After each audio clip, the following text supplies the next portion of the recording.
Ne pas thésaurise. L'amour ne se garde que si on le donne. Un bonheur que nous recherchons pour nous seuls ne se trouve nulle part.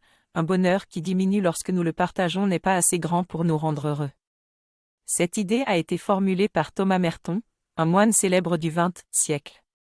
Je ne cesse pourtant de rencontrer des personnes qui passent leur temps à prendre des distances vis-à-vis des autres. Elles craignent par-dessus tout d'être exploitées ou qu'un engagement pour les autres ne soit au-dessus de leurs forces. Mais qui s'épuise à se protéger des autres ne saura jamais de quel amour il est capable. L'amour doit couler à flot. Ce n'est que lorsqu'il s'écoule que je peux le ressentir.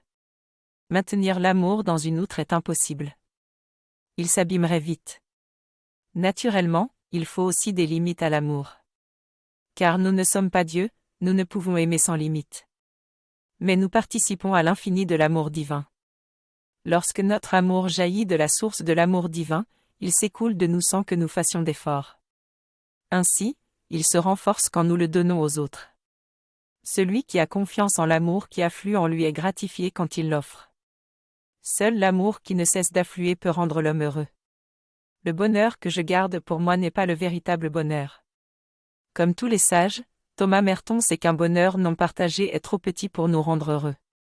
Le bonheur a besoin d'un espace intérieur, d'une liberté, d'un flux de vie et d'amour. Tout ce que nous thésaurisons égoïstement détruit le bonheur.